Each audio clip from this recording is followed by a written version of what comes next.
Folks, we'll get started in 1 more minute.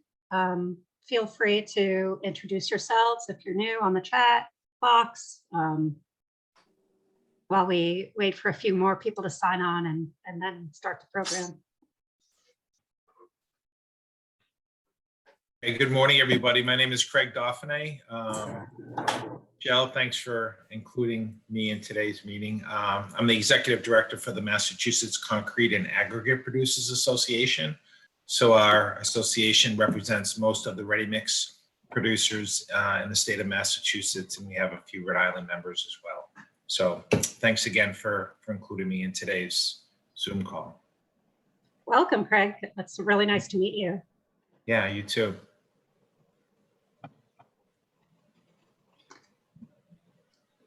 All right, I think we've got a critical mass going here, so let's get started. I'll share our usual, do you see the screen with the CLF and BSA? Give me a thumbs up if you do.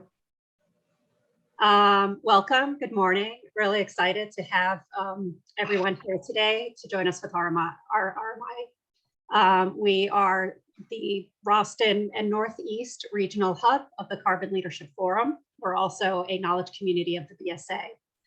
We're co-chaired by myself, Rochelle Ain, an architect at UTL, and Julie Jadinski, a principal at Bureau Happold. And we also have many, leaders of working groups and active members in the group. So feel free if you're not already part of the community and want to be on the listserv, potentially join future roundtable meetings, please send over an email to clf.boston@gmail.com, and there's a link to our website. Here's a little description. I won't read it aloud, but just to give you a sense of who we are as a community. We're very interdisciplinary, and we are working rapidly to reduce embodied carbon in construction and building materials through design and through policy, education, advocacy. And if you are a new member, please introduce yourself in the chat box. Just a little bit of, logistics for today. Going to meet with RMI, hear about their concrete solutions guide, and then follow up with a discussion. A reminder, if you are planning to send a headshot and bio over to Olivia so she can put that into the new website draft that she and Grace are putting together, please do. And for the next meeting, which the date is TBD, but it will be in January, we're going to do sort of a deep dive into the educational programming of 2022, which is incidentally called Deep Dive. So we'll talk about that. And thank you to Anna and to Sunny for chairing this year's educational programming. Julie will present MEP 2040 next month as well. So with that, I'll stop sharing and I will introduce Charles Cannon, a manager at RMI, and Valentina Guido. Yes, that's right. An associate at RMI to talk about there's concrete solutions guide. So please take it away. Thank you. Thanks so much, Rochelle, and everyone for having us. I'm wondering if I can actually ask everybody to hop into chat as I'm getting a screen share set up. And if in one word you could describe your job, if you could plop that in chat so we have a flavor for the audience we're speaking with today.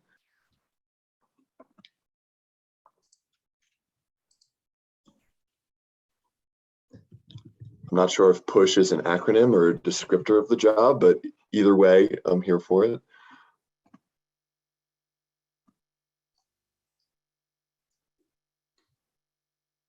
Let's see. Okay, and can everyone see my full screen? All right. So it's a pleasure to be speaking with you all today. As Rochelle said, I'm Charles with RMI. I'll tell you who we are in just a moment, but first I'll tell you what we're talking about today. We're going to talk about who RMI is and our embodied carbon team that's been working on this concrete solutions guide. Talk about the guide itself and its structure, the solutions and stakeholders that we're trying to address with this with this document. And then we'll go into detail on a few of the solutions. 3 out of the 6. Recognize, it's still early on a Friday morning. We don't want to, inundate anyone with too much information. And then we'll wrap up and just move into discussion, because one of the, both challenges and exciting things about concrete and lower embodied carbon concrete is that it is such a geographically specific solution. So our guide is focused on solutions that are applicable across the US, but really keen to introduce some topics and then move into discussion about how it's applicable in your area from a material or a policy perspective.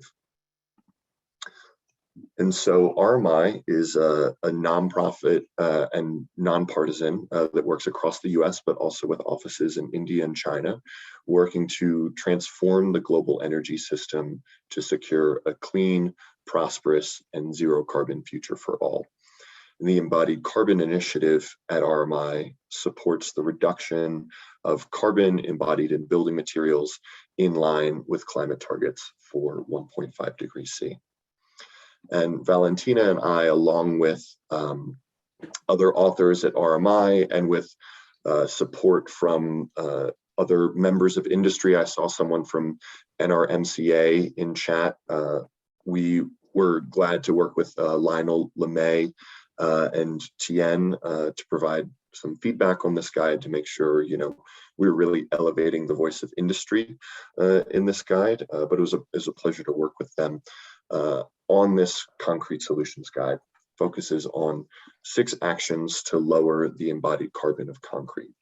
This was written in response to the growing demand for low carbon products, both from the federal or state level policy perspective in growing buy clean legislation, as well as the demand for many companies who are trying to reach their sustainability goals and service-based organizations. A lot of their scope 3 emissions or emissions outside of their direct operations come from buildings, and they are looking to address the emissions embodied in their building stock. And so this guide highlights 6 solutions to reduce the embodied carbon in concrete products with a range of different types of solutions, some technical, some a little more soft or integrative based on stakeholder engagement. And we try to frame these solutions in a way that they are actionable and at your fingertips. So there are a number of really promising technologies that will contribute to the decarbonization of concrete over the next few decades. But here at RMI, we like to call these next 10 years the decisive decade, because we are trying to make change at such a dramatic pace. And we wanted to focus on solutions that were more readily available at different stakeholders' fingertips. So I'll pass to Valley to briefly step through all 6 of the solutions that we discussed in the guide. Thank you, Charles. Good morning, everyone. It's really nice to see you all here today. So as Charles mentioned, the guide is focused on near-term solutions that propose the use of market-ready technologies and also push for interactions between stakeholders. So here is the list of the 6 we mentioned in the guide. The first one is performance-oriented specifications. These are specifications that allow to innovate in mixes and practically translate in more room for deploying supplementary cementitious materials and substituting cement, which we describe in the second solution. Using astms can in fact lower the embodied carbon of concrete by replacing cement with supplementary cementitious materials such as limestone and fly ash, among others. The third solution is around sensors, which can have benefits in saving time, money, and materials. Sensors, in fact, provide the opportunity to innovate on the mixes that are deployed while monitoring the quality of these. Recycling, our fourth solution, is around recycling concrete in newer projects. This can have smaller impacts in terms of emission reduction, but presents cost benefits and can avoid work streams that can otherwise be a burden. The fifth solution, carbon sequestration, is focused on using CO2 from other sources in mixing or curing of concrete. And of course, this allows for offsetting some emissions at least, with net benefits still to be confirmed. Our last solution is around cement kiln emissions that are the cause of 90% of emissions along the value chain of concrete.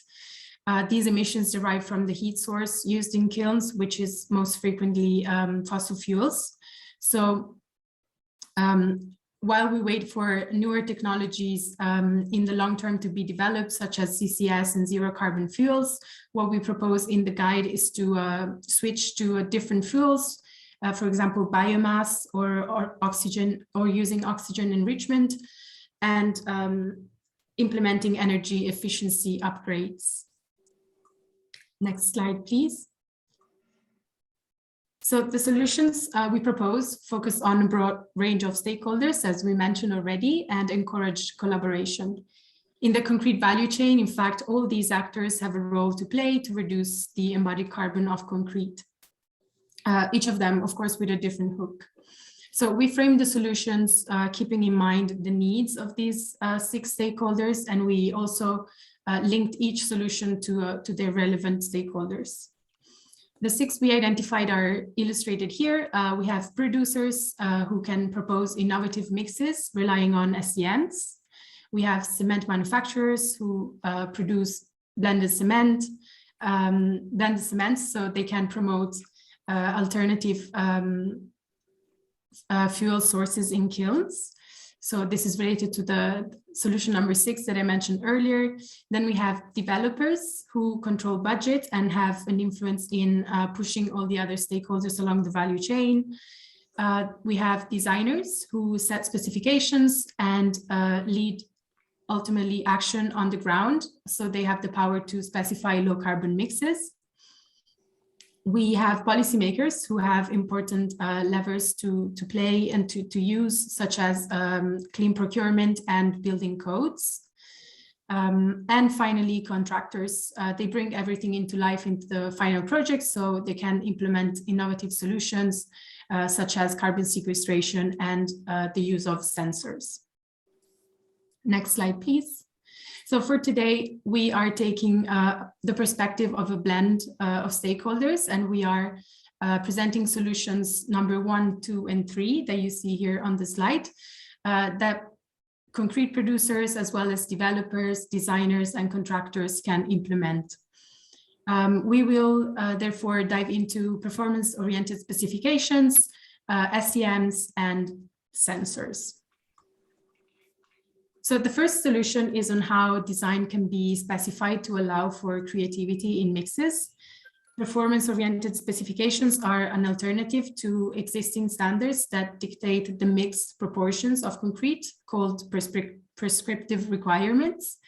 So instead of stipulating the ratio or types of inputs needed in a concrete mix, performance-oriented specifications require the concrete product to meet certain performance, certain thresholds, without specifying how those standards must be achieved. So in this way, performance-oriented specifications allow for more creativity and experimentation with SCMs. Performance-based specifications is a commonly understood term, but in the guide, we decided to use the word performance-oriented specifications. As we were talking to experts, in fact, we realized that performance-based specifications have developed to mean performance only, rather than bringing a blend of prescriptive requirements and performance-oriented specifications. So we decided to use this term to highlight that it is important to give deference to experts on site and find the right balance between prescription and creativity. So in fact, prescriptive requirements are valuable in certain instances. So that said, wherever possible, performance-oriented specifications should be introduced to allow for creativity with supplementary cementitious materials. We are seeing this in practice already. Large government agencies are deploying performance-oriented specifications. This is the case of the Port Authority of New York and New Jersey. We are curious to hear more about examples in New England and the greater Boston area when we go to our Q&A session.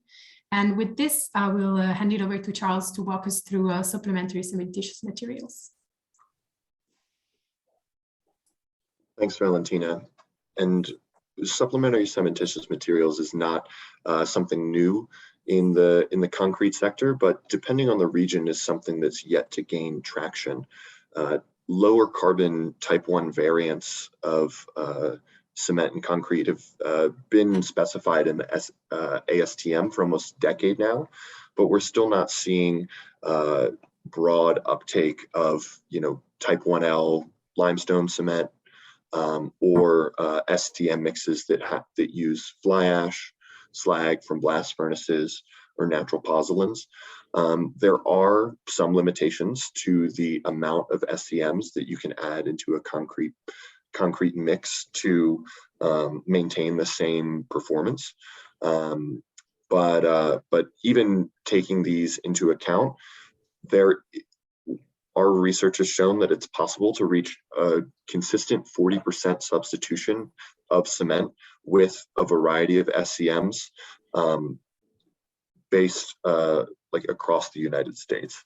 Now, given that fly ash and slag come from carbon intensive processes in coal plants and blast furnaces for steel making, there has been a stated concern of supply.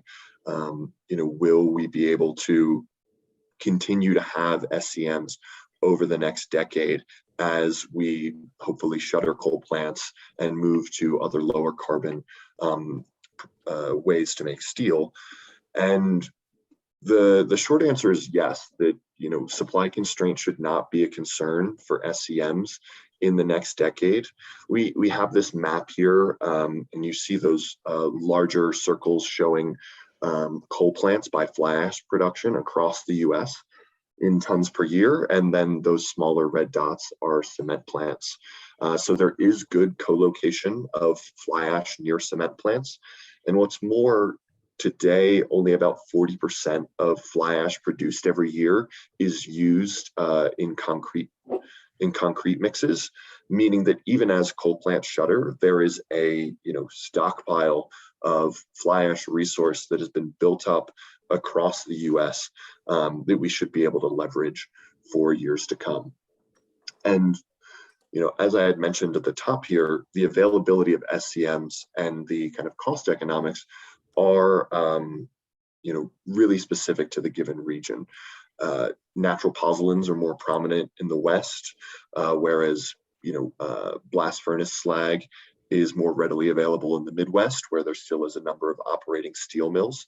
And so it really comes down to a question of individual and regional supply. What's more, there are costs associated with introducing a new concrete blend into a market. A concrete producer will need to undertake some testing to make sure that their specific blend meets all of these strength requirements. And there is some resistance to introducing new blends and mixes in markets. However, we found that once a type 1 variant like type 1L is more commonly found in a market, other concrete producers do not need to have the same cost outlays of potentially tens of thousands of dollars and months of testing to use a blend in a market. So there is significant opportunity for close followers in using low carbon concrete mixes. That said, there still are some costs associated with introducing SCMs. At a ready mix plant, there'll be infrastructure costs associated with siloing and sourcing the material. But given that cement is the most carbon intensive material in a concrete mix, it's also the most expensive.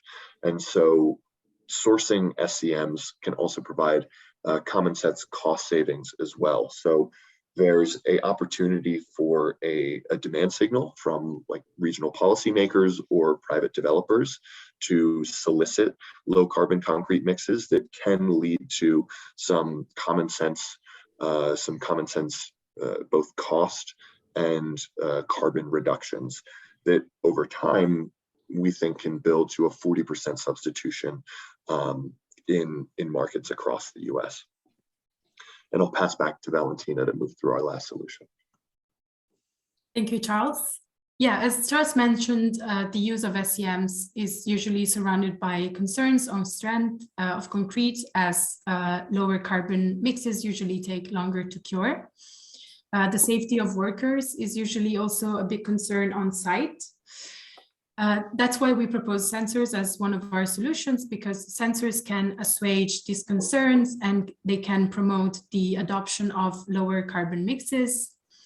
Compared to cylinder or laboratory tests, sensors monitor concrete in real time on site with more accuracy, and therefore eliminate the guesswork that usually happens on site. This is not a brand new solution. Of course, sensors have been around for a long time, for around 20 years in the industry, and they come in different types and prices. But we think that really in this instance, when exploring and deploying lower carbon mixes, we think that sensors can really be a powerful enabler of this transformation and of innovation. So as I mentioned, they come in different types and prices, and they can really provide cost effectiveness depending on slab size and staff present on site. The ASTM standard for on-site measurement usually requires 3 sensors for the first 1,000 square feet, and then at least 1 sensor for every remaining 1,000 square feet. So if we take, for example, a 10,000 square feet slab, that would add up to around 12 sensors needed for around $1,000, looking at an average sensor, a maturity sensor. With this, I will pass it back to Charles to wrap this up. Thanks, Valentina. And in the work that we've done on the Concrete Solutions Guide, one thing that has been consistent is how much agency each actor has in bringing lower embodied carbon concrete into a project. Unlike any other sector, like steel or other heavy industrial sectors, the nature of building projects and the local nature of concrete production really provides a lot of agency to different stakeholders. And we found that the single easiest and most impactful thing to do to lower embodied carbon in concrete is to start conversations early with a broad range of stakeholder groups, because oftentimes contractors will have practices of how to work with lower embodied carbon concrete mixes with confidence, or concrete producers will have the science and supplies readily available at their fingertips, or indeed you can just procure a type 1L cement from your cement producer. And that for policymakers, for developers, there is a breadth of knowledge that has existed for decades. No other sector in the world has been talking about embodied carbon for as long as the cement and concrete sector. And in that, there's such a richness of knowledge that can be readily unlocked if we begin the right conversations and kind of lean into the collaborative effort of specific building projects. And that's really why we're here today, is we can do high-level research and identify potential solutions across the US, but it really comes down to practitioners like yourselves and the conversations we'll have here today and going forward to put this into action. So thanks so much for taking the time to listen today, and really keen to move into the conversation. And I'll provide a link to the guide in chat so you all can peruse that at your own leisure, and also leave our email addresses here. If you have any questions, please don't hesitate to reach out. Thanks so much. Thank you so much, Charles and Valentina. Would you also link to your blog as well? that was showing up in the second bullet point of that slide. We'd be happy to. Let's open this up for discussion. I think if you want to type in questions in the chat box, that might help, kind of line things up as people are talking. And I'm actually going to kick off with, a question to Craig about what is being seen, in our region with regards to performance-oriented specs. So Craig, if you want to jump in and share what, what's out there, what's been developing, that would be great. Yeah, sure. Thank you, Rachel. I don't have any specifics as far as projects go. I know there are performance-based specs that are getting out into the marketplace here in the greater Boston and Massachusetts area. I could get some specific jobs if the group was interested in, following up to that. It all starts with the designers, right? We know that and we kind of follow their direction as far as specifications go. So this has been a great discussion. So I'm hoping it leads to more of this. One other point that I mentioned to Rachel is that Mass DOT is really heading in that direction. So we've been working with them for the last 2 or 3 years. Their team has changed significantly, and they brought industry into those discussions kind of for a first time in their history and I've been involved with MassDOT for about 35 years. So it's been a breath of fresh air for our industry to be at the table, helping them achieve their goals. We have a lot of really smart, talented, experienced technical people in our industry here in Massachusetts. So it's great to get them involved and help MassDOT achieve their goals. So they're heading towards performance-based specs in a variety of ways. We use a lot of supplemental cement material already because of ASR issues. So we're well on our way in that arena with them and with a lot of projects. Supply is available here in the Northeast. So most of the producers are using a pretty healthy amount CSM. So, but it's good to see the changes. And I think it's going to continue to be more common each and every day. So thank you. Thank you, Craig. Yeah, let's continue to have the conversation, and as things continue to develop, that's really exciting to hear. Jim, you had a question about sensors. Do you want to speak to it? Sure, and I think others seem to have also thought about it. And that is, so you were talking a lot about sensors and using them on site, which is fantastic, super interesting. What is it you're tracking? Yeah, and so I'd welcome Gary to join as well, because, as he's mentioned, temperature and relative humidity is a way to understand the curing of the slab. And, Gary, it seems your experience, the sensors weren't always operating as intended. And, this isn't a solution where, the sensor itself, does something to the blend to reduce the carbon or anything like that, but is a general, like when using lower carbon mixes on site or a new mix, there's the understanding that you want to know exactly where that slab is at as it's curing, and that, cylinder tests, are certainly standard practice, but that having sensors in the slab can give you that extra assurance as, on-site conditions vary, or as, the pour varies compared to the cylinder, and that, being able to have that cure precisely can, let you know exactly when you can proceed to your next part of the building process. Gary, but keen to hear your experience of using maturity sensors. We were using on a project that the contractor wanted to test out the use of sensors because I think they saw this as a trend. And we were interested in it because they were doing a lot of winter condition pouring. So we saw it as another quality control measure as well. So I think it's useful for that. It's not inexpensive. So it adds some more cost for the contract. I think they were interested in doing this, and they had enough in their budget under the winter conditions to experiment. So I don't know if they would do it again unless there was a driving demand for it.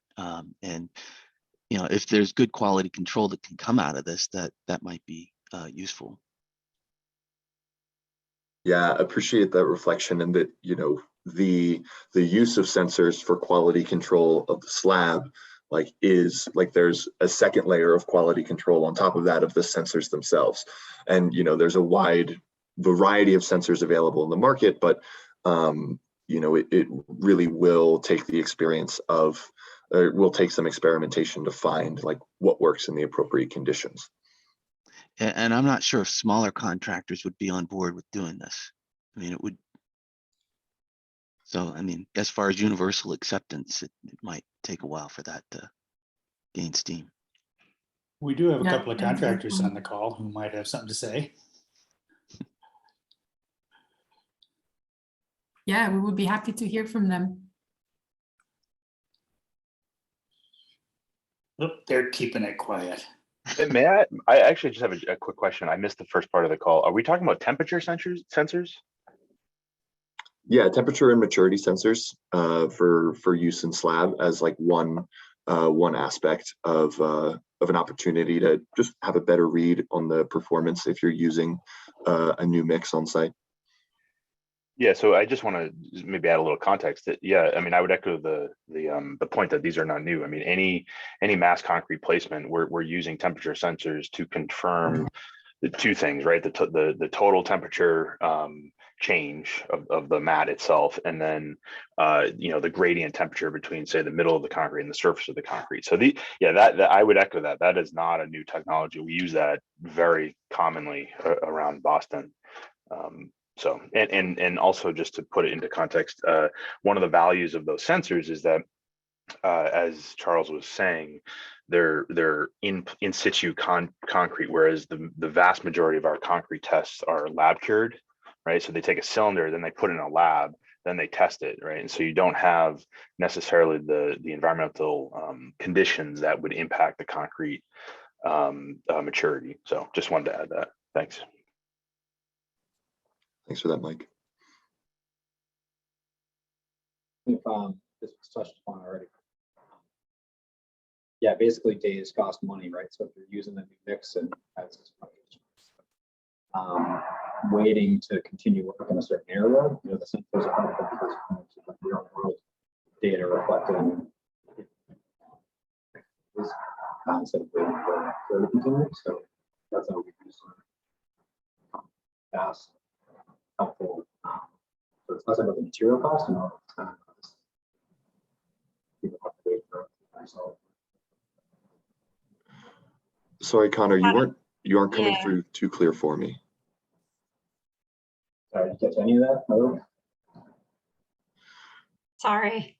No, but I have gotten some comments from you in chat. I hope that I addressed the fly ash availability question that you had put forward earlier, and I'm seeing some more questions in chat around SCM. Stephen, you had asked around R&D and cost sharing strategies, if there's some commentary on that contained within the guide. It is mentioned, but, you know, not at length. You know, we name it as an issue, and that, you know, R&D and infrastructure costs are like an upfront barrier to SCMs, and that, you know, it's usually, or at least the research costs are usually borne by the producer who's bringing it first into market.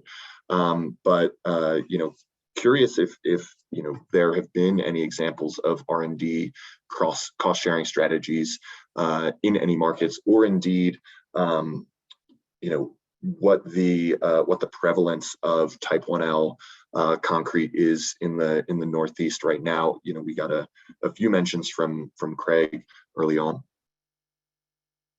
Could I add just a few thoughts? Because this is really a great group to just talk about this in general. So regionally, a couple things on the cost. I spoke to the two biggest suppliers locally a few weeks ago on this, and generally they'll say slag slight premium to Portland, and fly ash is slightly less than Portland. The challenge with fly ash is it does not react as well as slag in terms of replacing Portland. So there are limits to how high you can go with fly ash, but when you in combination of fly ash, slag, and then even adding in some silica fume, there is potential to get up to 60 to 65% replacement. We have had some success on well, one of my projects where that was possible.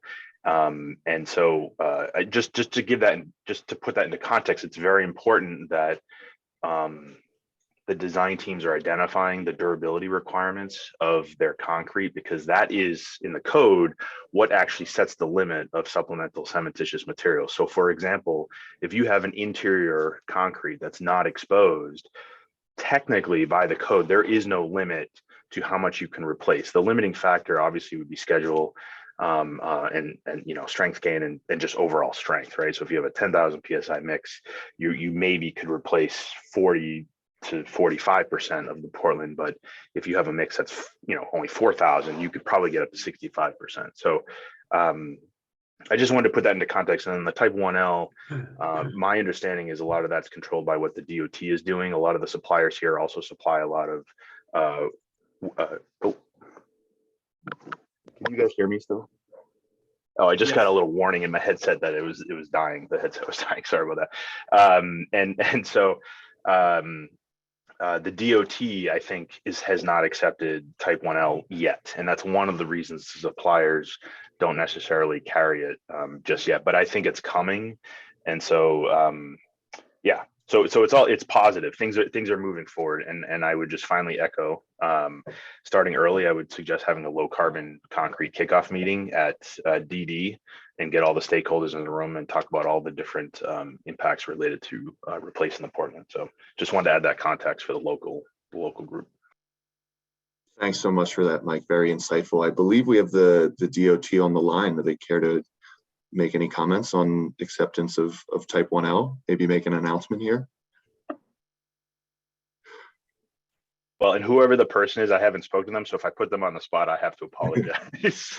Well, no, you certainly didn't, but I certainly did. So, you know, no pressure for any DOT folks we have on the line.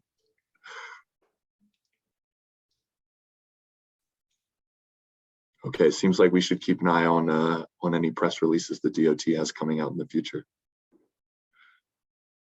Well, I would say though, you know, my understanding, and I would love anybody else if I'm not correct to correct me, but with the Portland limestone, you can replace the cement content by well, up to, I think the code gives you up to 15%, and I think I've seen like 8 to 10% is sort of the sort of target zone. I do believe one of the local suppliers is doing the same thing, but with silica fume. So getting that same 8% reduction with silica fume blended cement. So, but I desperately would like somebody to correct me if I'm wrong, because I don't want to be sharing incorrect information. Well, Mike, I can at least confirm that, you know, you're right on the ASTM limitations of 15% for limestone, 40% for fly ash, and up to 95% for slag, and that you do get some good synergies when they start to get put together. And it seems Michelle has noted that there is a plant in CT that uses recycled ground glass or natural pozzolans as an SCM. Yeah, has anyone encountered projects that have implemented that? Because, you know, Michelle, I agree. I've seen it being brought up in conversation, but I don't know that it's been used yet. I don't know if there are any case studies.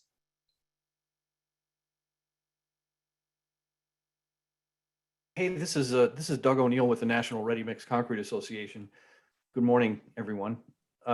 If you wouldn't mind me just chiming in on the ground glass, I know there's a number of projects in New York City that are utilizing it. Oh, there we go. Good morning. There's a number of projects in New York City that have utilized it. I think there's a couple projects possibly in Connecticut. But yeah, I know the company that's producing it is eager to bring it to other markets. I think I sent Michelle information about that, and be glad to supply anybody with that information. But I did want to go back to the Portland limestone cement situation or opportunity, I guess. I'm based in Buffalo, New York, and just to give some comments about what's being used in this marketplace and kind of moving eastward.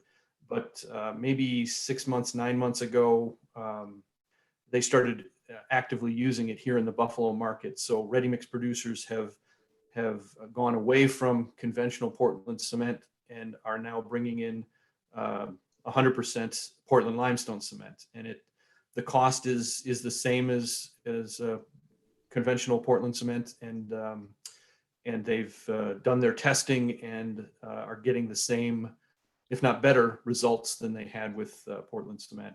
And I think it's kind of moving eastward. I know it's been in the Rochester market, and I don't know about Syracuse or Albany, but I'm assuming it's moving that way. Thank you.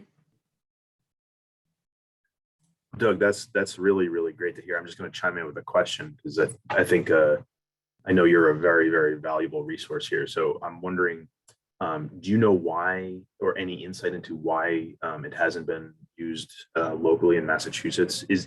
Is my comment correct, or am I incorrect to say that we're sort of waiting for the DOT to accept it? And Mike, well, thanks for the great comment. You are also a very valuable resource out there, so thank you. I don't know on that respect in terms of DOT. If Craig Dauphiné is still on, maybe he could have a comment, but I know that the New York State DOT, that's certainly a factor in why the producers in New York State hadn't done it up until this time. But also there's been a real push from the cement manufacturers to bring it into the market. I mean, they've been using it in Canada for so many years, and they have the ability to produce it. And the time seemed to be right to really push it into this market. And but I don't know exactly why it has been hesitant in Massachusetts. Maybe Craig can speak on that if he's still on. Yeah, thanks, Doug. I don't have a definitive answer for sure. I thought it was more a supply issue, the availability of it, because producers would have to switch over, I would think, 100% just for silo capacity and for project mix designs and things like that. Maybe they could blend the two. I'm not sure, but I know it's coming. Massachusetts tends to be behind the curve when it comes to concrete technology. When I hear stories from my colleagues across the country, but we're catching up. But my understanding was that it was an overall availability, but the 10% I think that's the number that I keep hearing. I mean, it can get to 15, but I don't think, doesn't seem like that's where it's going. It's more in that 10 range is where I think it's going to settle in. But I don't have a great answer on why we haven't switched over here yet. It may be, I don't know if this is true, but with current technologies, we're still getting more bang for our buck in terms of embodied carbon reductions. So without having to change silos, I think that's a really good point, actually. Change any of the ready mix suppliers' infrastructure. If you replace a Portland up to say 65%, you're getting a 30% reduction in embodied carbon. If you use just Portland limestone cement, 8-10% Portland reduction is maybe 4% on embodied carbon. So I think in an ideal world, we're using them in combination with one another to really get as high as possible. So that's my assumption. I've had one supplier say, well, we the same question with the glass pozzolans, right? So the glass, you can almost replace it at the same rate as supplemental cementitious. Again, if I'm incorrect on that, please somebody correct me. But and so some of them are saying, well, why, I can use the technologies I have in place today to get the exact same reduction. So why do I need to go to glass? And I guess our argument as a group here would be, well, because you're doing two things, you're reducing the embodied carbon, but you're also recycling the glass, right? So a couple thoughts. Yeah. One of the other comments that was made during the presentation was about recycling, old concrete. And that's something that we were doing. I was a producer for 32 years before I took on this role as director. And that's something that we were doing in my company. We were taking our leftover concrete, we were crushing it, screening it, making finished coarse aggregate and fine aggregate out of that MET specification. And we were introducing that back into fresh concrete at a pretty high rate. I mean, we could have used 100% everything based on the testing that we did. But that's somewhere, and I don't think there's a lot of producers doing that. And I know you said that the advantages, environmental advantages, weren't huge, but there's a lot of, I think, ancillary and benefits to it. So it's somewhere we need to get as an industry for a lot of reasons. Yeah, absolutely, Craig. And we didn't focus on that in this presentation, but we do detail it in the guide.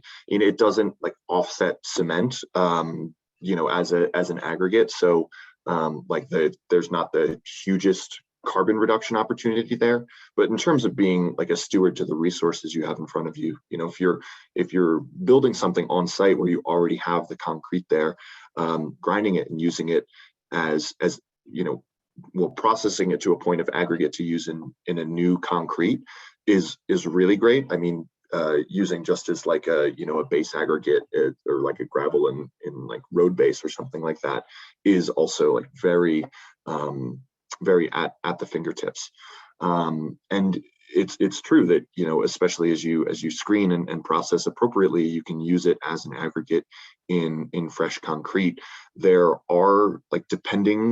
is some variability just on the performance of the mortar in the old concrete as it comes into the new. So there's like, it's appropriate to be careful with the mixes and as you've said, the testing to make sure that you don't need to, for example, add more cement to make sure that you get the appropriate bind. But certainly, we found in places where you already have the concrete on site as you arrive, like bringing the processing to use as an aggregate really makes sense and is a point of environmental and resource stewardship at that point as well. Charles, I don't want to hijack this meeting, but I am curious what you and Valentina have seen or experienced or researched. What is the biggest barrier for entry? Okay, because everyone on this call is like, all right, but now what? How do we actually make this happen? And I think if we could daylight a few of those things on the call, maybe we can come up with some good ways to combat that. Yeah, absolutely. I mean, your perspective is certainly welcome, Mike. And I might pass to Valentina here to talk about some of the exciting both federal and then some different state policies that are coming down the pipeline to send that really strong demand signal. I think that'll get a lot of producers over the hump to make some of those upfront investments. So Valentina, I'm wondering. Yeah, sure.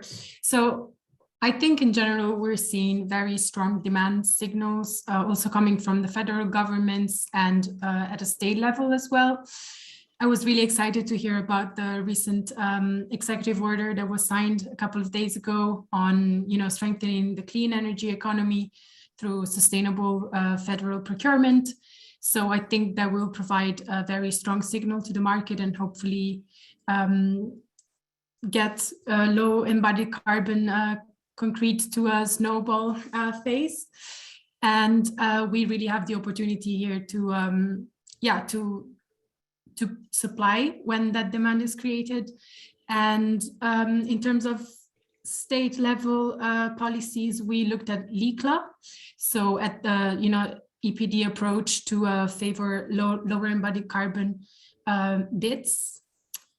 We also looked at the Buy Clean legislation in Colorado, which was really innovative and one of the most ambitious legislations that were passed in recent years. And so I think these are really good signals overall that could, push for more supply and potentially abate some of the barriers that we see. I'm reading in chat about, some resistance that you encounter in your daily lives working on this. So I'm wondering if we maybe can then pass to a broader discussion on what are the barriers that you actually see on site while working on this, and what do you think are the best ways to overcome that resistance? Yeah, and I think that's a great point in that the opportunities and solutions we've been discussing. Craig's team's been Craig has looked at recycled aggregate for decades. Ground glass and pozzolans are readily available. Type 1L has, been in Canada for a while. I think, it's part of the challenge is that the cost benefits are, there's some cost benefit, right? It's like around comparative for cost, which is nice in that, these low carbon solutions are at our fingertip without, challenging the bottom line. But the cost benefit isn't so much that members of industry are being proactive about it. It's like, oh, well, I could do that, but, save, 2 to 3% here or there. Without that strong policy signal, that drive isn't there. So they're in absence of a strong policy signal, there needs to be a kind of paradigm shift within, private sector or within producers.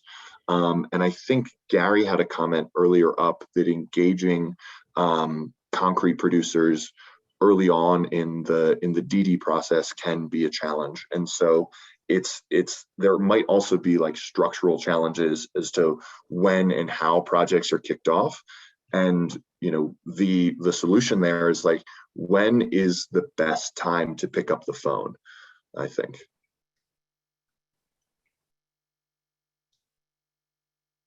And Gary, curious if you could elaborate a little bit more on that process, and when is the right opportunity, or how can concrete producers and other producers who kind of have their finger on the pulse of the economics of SCMs be engaged in this process?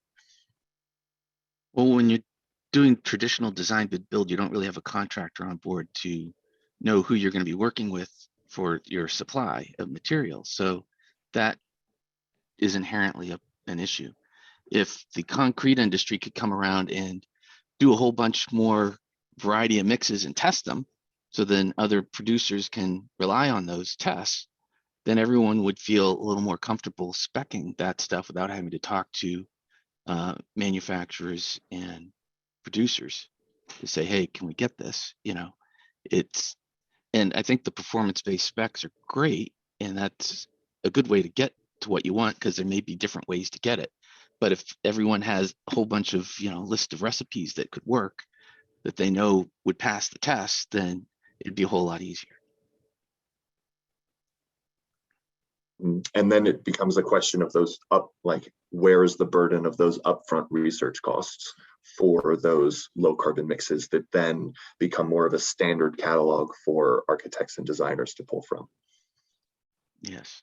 And I think another thing that is an issue is schedule.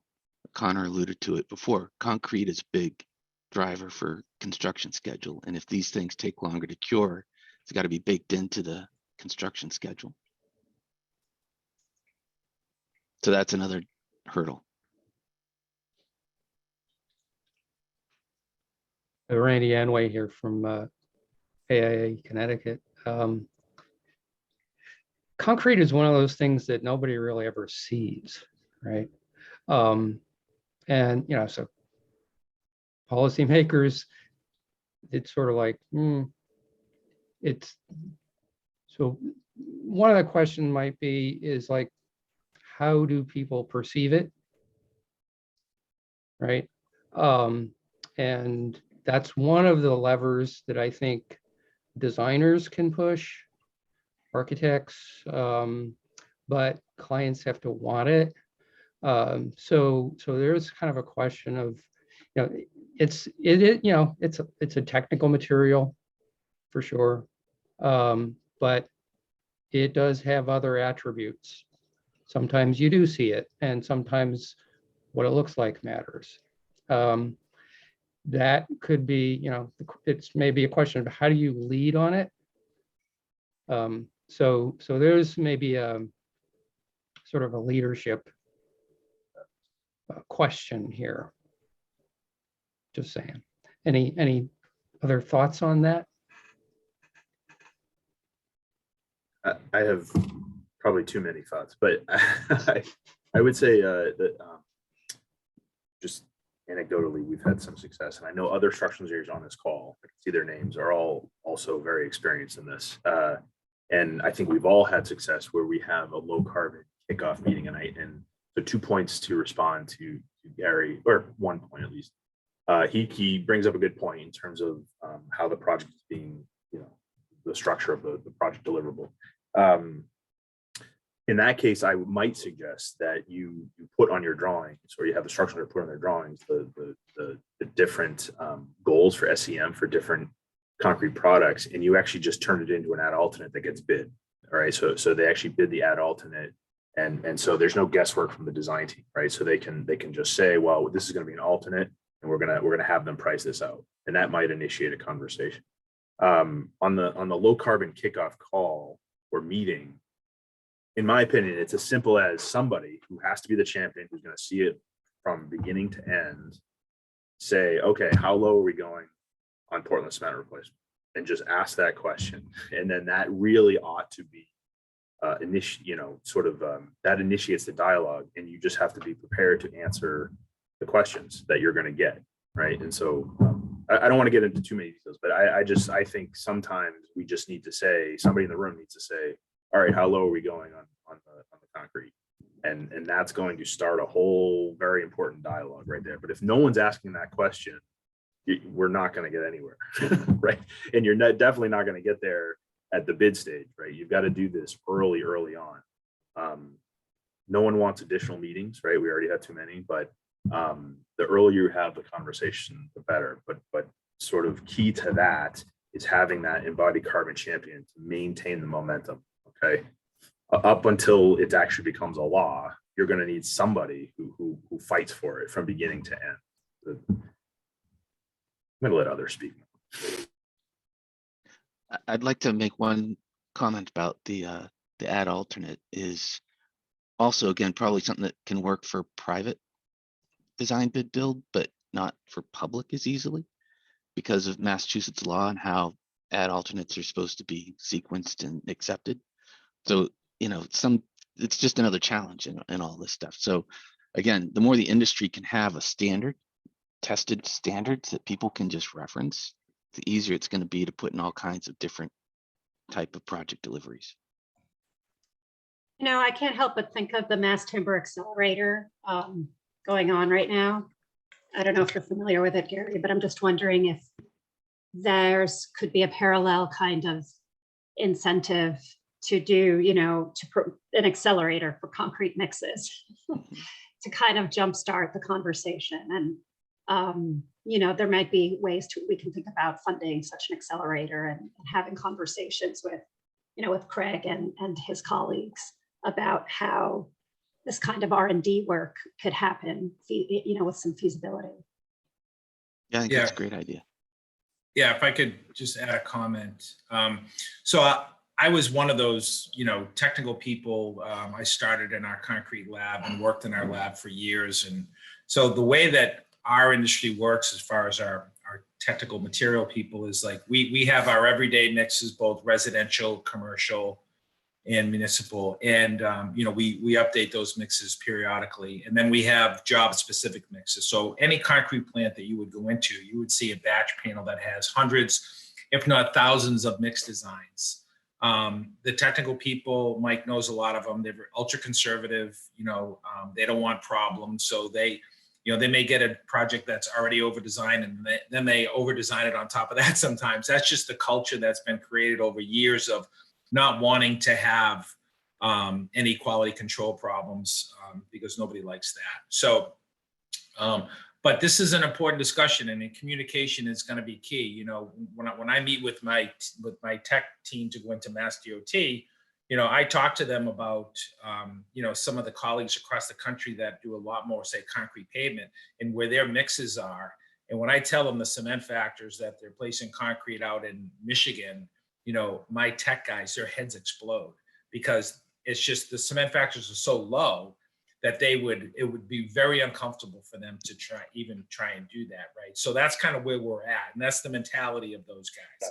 So the communication part, I think, Rachel, that you mentioned is really critical. We need to get in a room and let them know where we're going with this, and get their buy-in, and then they can do amazing things. They're super talented guys. Mike knows a lot of them.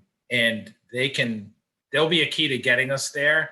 The performance-based specs, that Gary mentioned, are huge too. I mean, that'll get them to do that based on their normal protocol and how they live their everyday life in ready-mix concrete industry in Massachusetts. But to get beyond that and get them being proactive and produce mixes, I mean, a lot of them will shoot mixes all winter, but to have them invest in a lot of theoretical mixes, I mean, we may have to go to several suppliers to get them to do some of this work, to help us.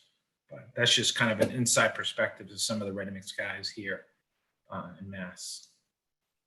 I think that's really helpful to have that kind of background and perspective, because it'll help inform the way we communicate and engage and understand what their priorities are and what they're worried about, coming to the table with, good common understanding. So thank you so much. Yeah. Yeah. And if there was an opportunity to have part of this group or a subcommittee meet with my guys that do this, be more than happy to do that. It'd be good. Yeah, let's follow up for sure. I think that would be awesome. And if anyone wants to volunteer to be, at the meeting, please email me, text me, chat box. Greg, we should just reinitiate the group we already had developed with you, me, Jared, like all that. And honestly, the only reason it hasn't is just bandwidth. I mean, that's really the only reason. Because I desperately want to get the other structural engineers to engage. That I know all of them on this call, and it's funny because the ready mix suppliers that I've talked to, a lot of them will say, "Well, Mike, there's no demand. No one's asking for it." So I think we're sort of putting this. It's a weird dynamic, and the one group we haven't talked about is the concrete installers. Those are the folks that I've actually gotten the most pushback from, the ones that are actually placing the concrete, working the concrete, doing all the stuff that they do all the time. And so there's a little bit of probably, I would say, hesitation because of it's just a new thing. But it's not, I guess a part of me is like, I think we might be overthinking this slightly. This isn't that, we're not going to have like glass falling out of buildings because we're putting it in the concrete. I feel like there's got to be a way, and maybe we just need to all, I don't know.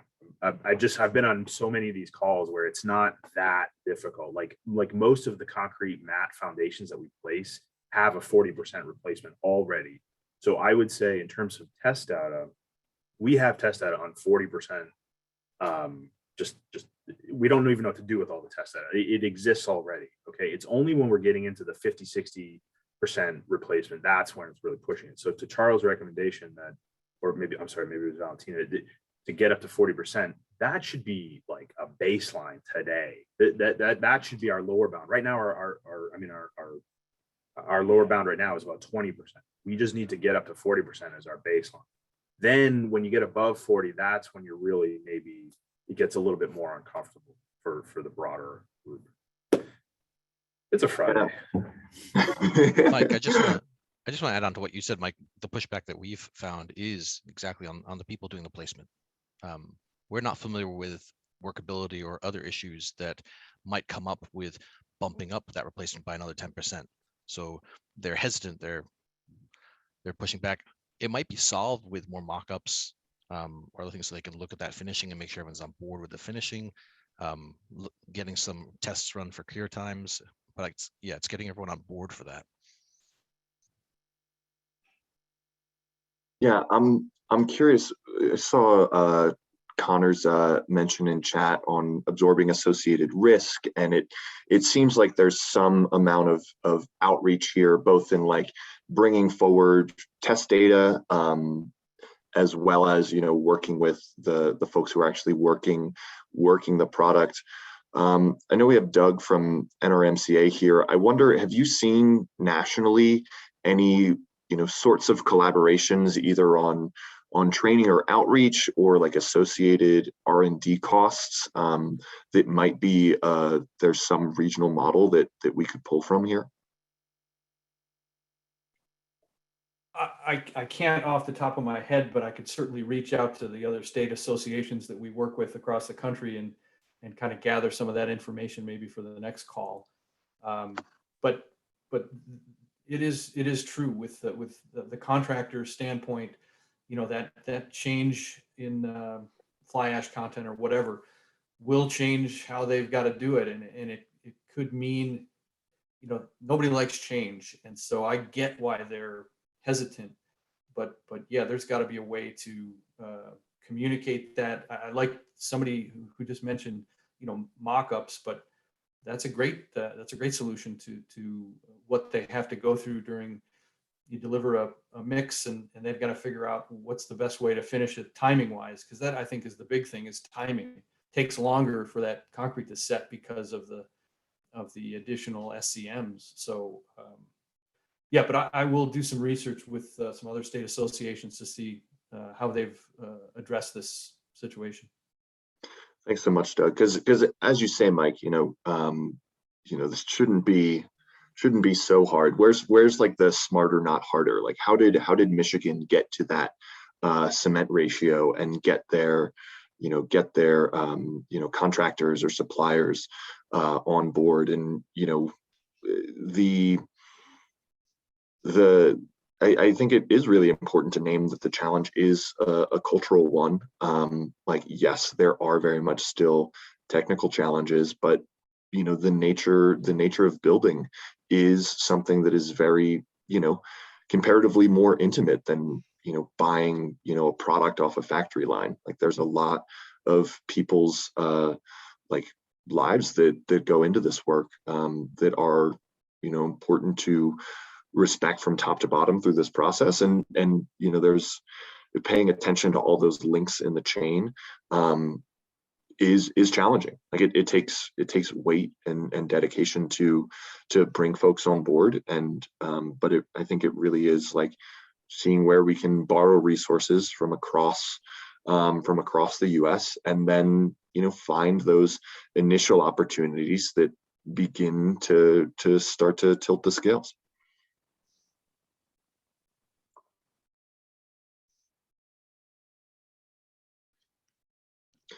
One question I had, and some folks may know this, I think these concrete mixes end up being a more durable concrete in the end.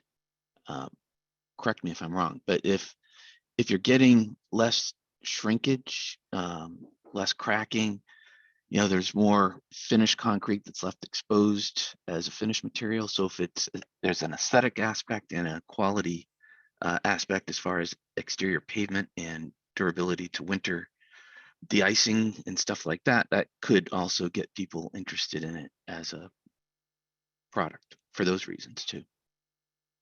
Yeah, I would just, so fly ash, slag, and silica fume all increase the corrosion resistance of the concrete. The challenge is that if you are looking for corrosion resistance, the code does put a pretty stringent limit on the water cement ratio. So you sort of, although the overall corrosion resistance is improved, you are a little bit handcuffed in terms of how much SEM you can use for those types of concretes in general. Like that's what's called an F3 exposure. So the really, the tough stuff, the stuff that's being blasted with de-icing chemicals and things like that, you can only, I think I have a table here, if you for fly ash alone, you can only go up to 25%. For slag, you can still go up to 50%, right? If you do some sort of combination, you're between 50 and 35%. So you can still get a good replacement and have an added benefit of improved corrosion resistance.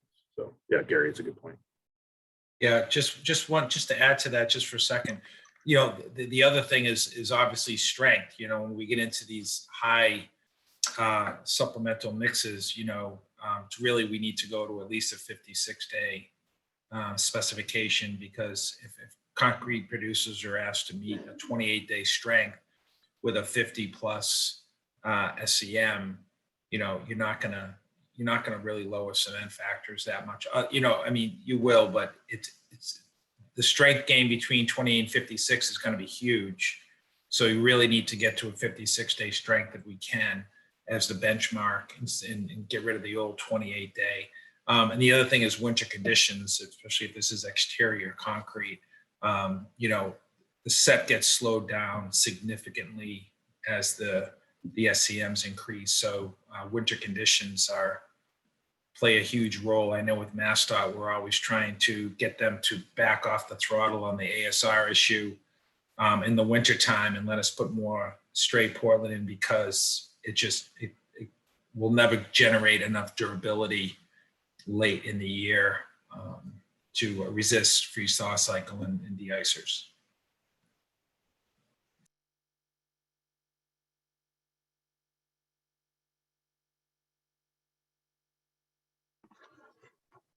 I wanted to just ask a question or bring something up really briefly. I think Andy had mentioned it earlier in the chat, and Craig, I think we spoke about it earlier this week, insulated concrete forms, and just, you know, wondering a little bit about the benefits of reducing, you know, the amount of concrete and obviously improving thermal performance. I don't know, Craig, if you mind jumping in and talking a little bit about that experience and the plant you were mentioning. Yeah, sure. Yeah, we were involved with a project.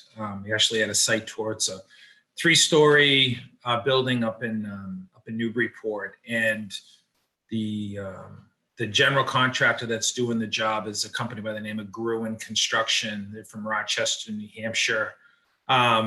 Really cool company, and they actually have an office building up there. I think it's a 27,000 square foot office building. 3 stories, I think, and they rent some of it out. They use some of it for their own office staff, and it's an ICF structure.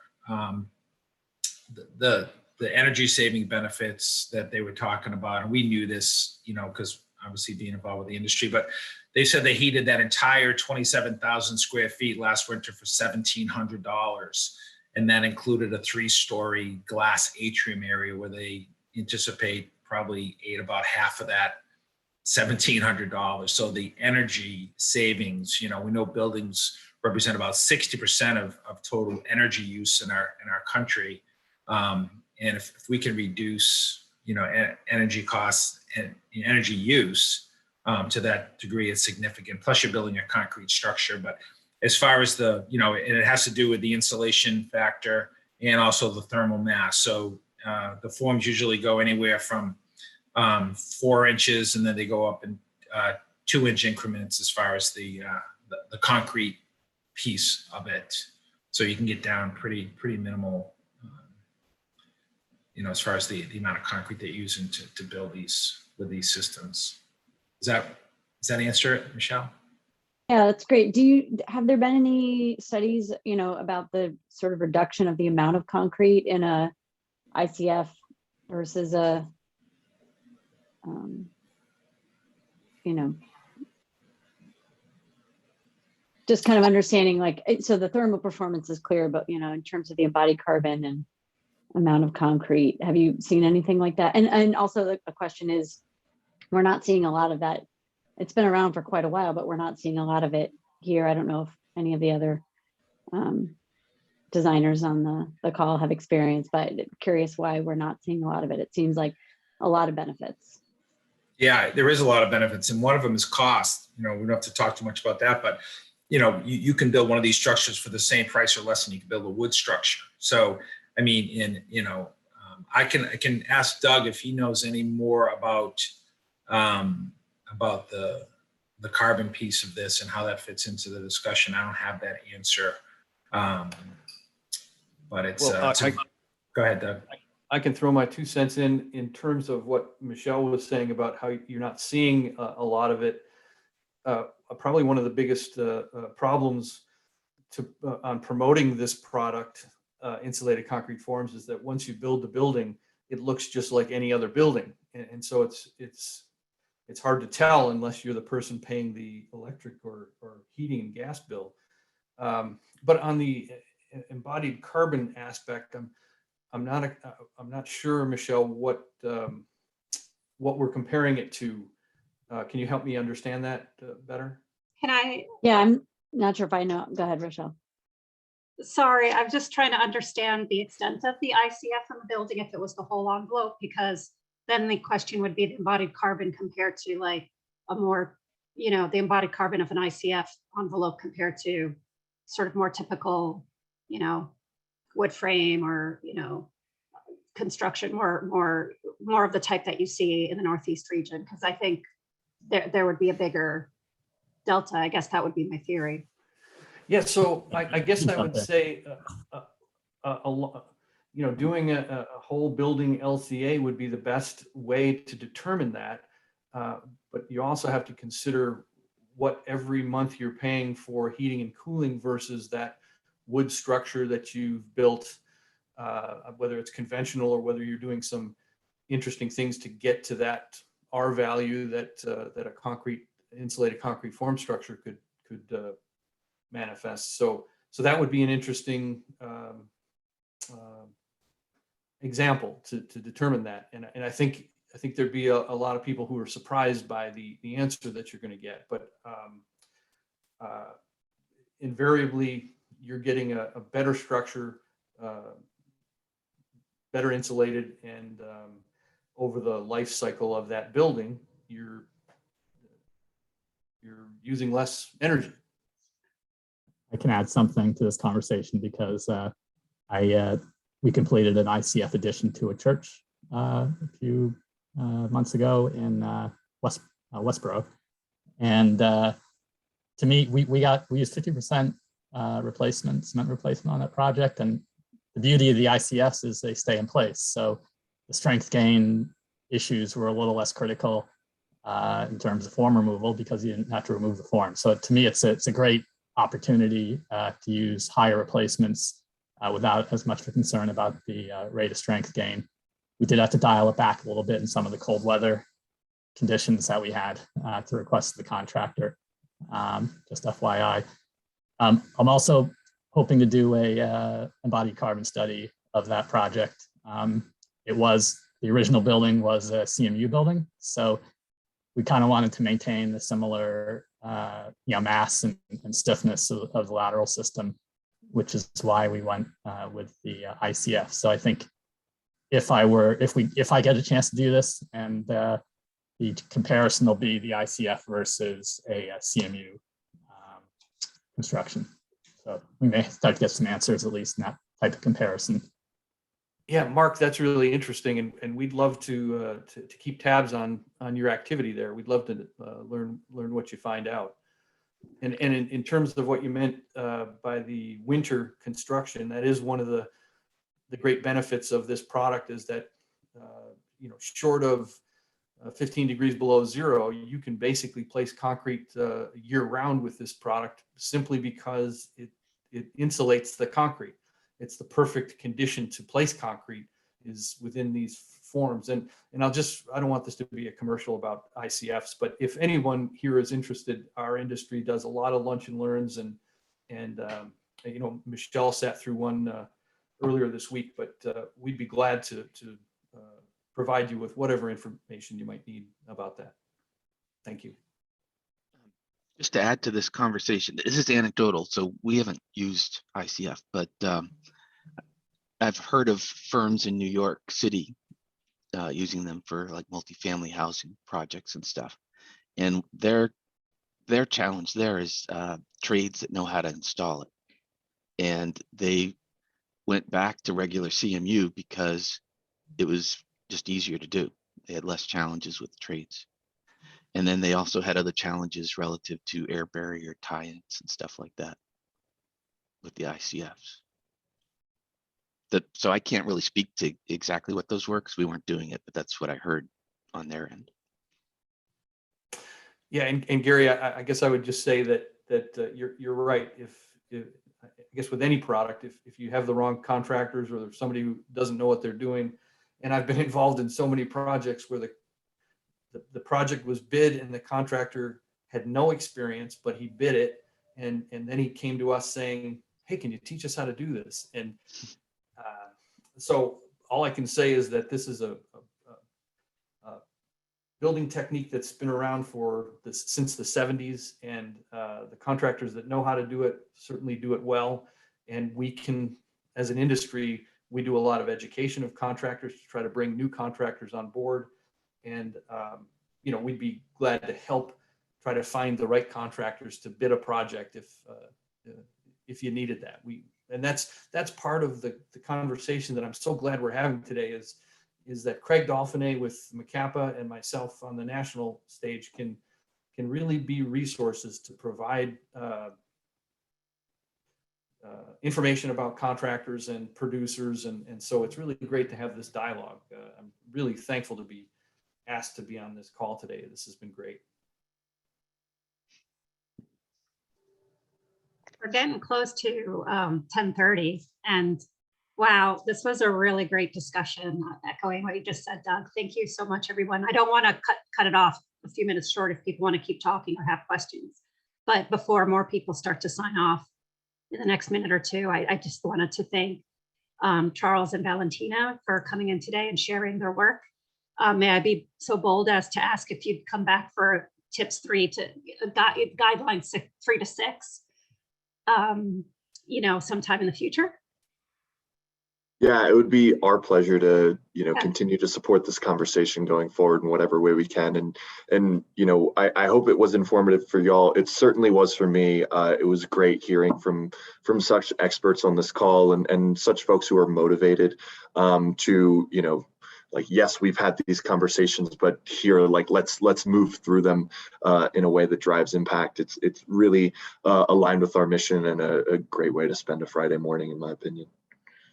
Yeah, thank you, everyone. Just echoing what Charles just said. This was really insightful for me and for us. And thank you all for joining. It was a super interesting conversation, and I hope we can have more in the future. Yeah, and I'll link again some reports and resources from RMI's side. And if anyone has any questions or comments, please don't hesitate to reach out. And Rochelle, definitely keen to see how your team and everyone will move embodied carbon and concrete going forward. Thank you. Absolutely.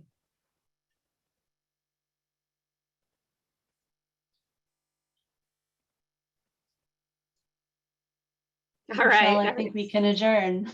Yeah, that's what it looks like. Have a great Friday and a great weekend, everyone. Thank you. Thank you. Thanks, everyone. Thanks, everybody. Take care. Thank you.